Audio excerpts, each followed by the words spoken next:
Hola, bona tarda a tothom. Benvinguts a la sessió d'esta tarda sobre les plataformes de podcasting, amb la que obrirem la sessió de tarda. M'acompanyen a la taula el CEO d'Evox. Evox és la pionera, el audioquiosc que, bueno, voy a decirlo en castellano, el audioquiosco que fue pionero y único servicio que tenemos en nuestro país para colgar y distribuir podcast. Juan Ignacio Solera, buenas tardes, bienvenido. Hola, gracias. Nos acompaña el padre del podcast en España con Comunicando, cuando en aquel 2004 empezó, después de su experiencia o su periplo en la cadena SER con Don Ratón. Bueno, lo estoy diciendo así de memoria. Sí. Lo he dicho tantas veces en clase.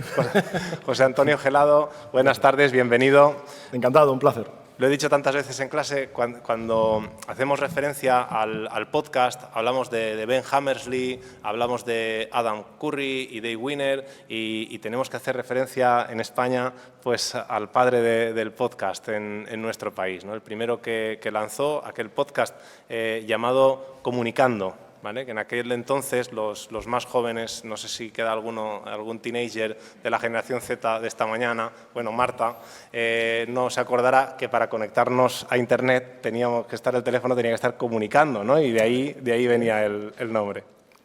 Bueno, muchas gracias. Y Didac Boza, que és el productor executiu a la xarxa de comunicació local y periodista. Didac, sí. Benvingut. Gracias. Muy buena vesprada. Gracias. Bueno, en esta mesa vamos a abordar los contenidos relacionados con las plataformas, pero primeramente me gustaría que brevemente hicieseis una pequeña presentación sobre vuestro proyecto y en el que estáis ahora inmersos. ¿Vale, Juan Ignacio? Vale, después de esta presentación viejuna, porque claro, aquí el primero suena todo a prehistórico y bueno, pues Soy un nostálgico, ¿eh? Nostálgico, pero ya quedamos menos, los nostálgicos y románticos.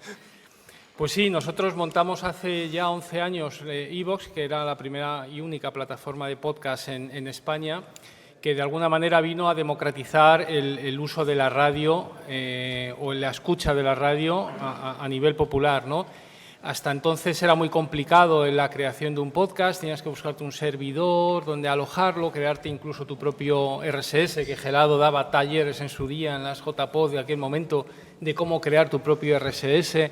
Bueno, cosas realmente complicadas que nosotros vinimos a facilitar de alguna manera con un approach un poco más tipo YouTube, en el sentido en que, oye, tú pones en el buscador la temática que a ti te interesa y a partir de ahí nosotros te filtramos episodios y audios de distintos podcasts que tratan de esa temática, ¿no? Entonces, en su día pues fue bastante innovador el que tú puedas hacer un approach al podcast con el nombre de Alejandro Magno y de repente tienes episodios y pasajes que te hablan de Alejandro Magno y no como lo que venía haciendo hasta entonces iTunes, que tenías que suscribirte a un podcast y luego entonces ya sí podías entrar a navegar sobre los distintos episodios, porque claro, tú no puedes de antemano saber en qué podcast se va a hablar de Alejandro Magno, ¿no? Entonces, bueno, en ese sentido fue revolucionario y permitimos en una sola plataforma tanto el alojamiento y publicación del contenido, su publicación, su distribución y la adquisición y el generar audiencia, ¿no? Porque también somos una plataforma donde la gente viene a escuchar, ¿no?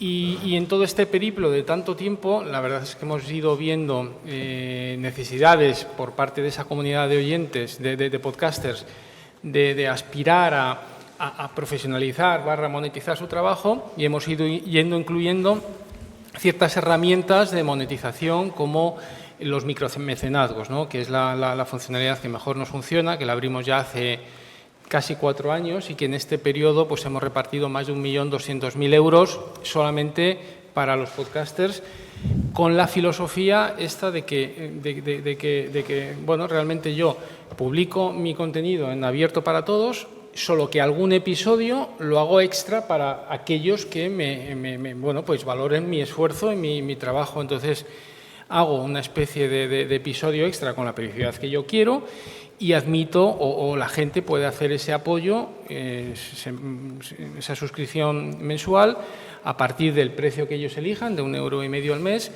Y bueno, ese es un modelo que hoy día nos está funcionando muy bien y estamos permitiendo que mucha gente empiece a vivir de esto, ¿no? Entonces hay un mix en el cual hay unos cuantos que obviamente se sacan varios miles de euros de forma continuada al mes, y luego una cantidad cada vez más gente que llegar a los 700, 1.000 euros de forma recurrente.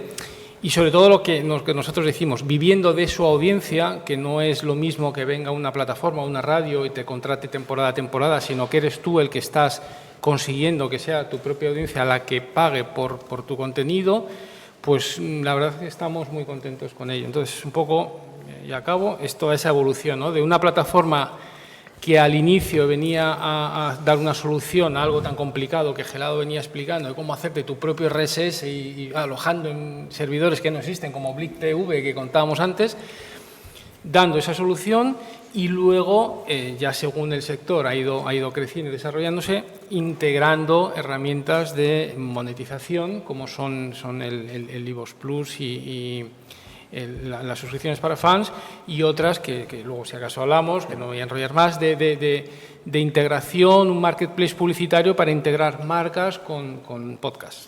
Bueno, tengo que decir que aquí Juan Ignacio fue un auténtico visionario, porque estamos hablando del año 2008, sí, cuando nace iVoox, y nace en uno de tantos viajes que hacías tú con el coche, y dices, oye, pues tengo que aprovechar este tiempo que hago yo en el coche. Fijaos, 2008,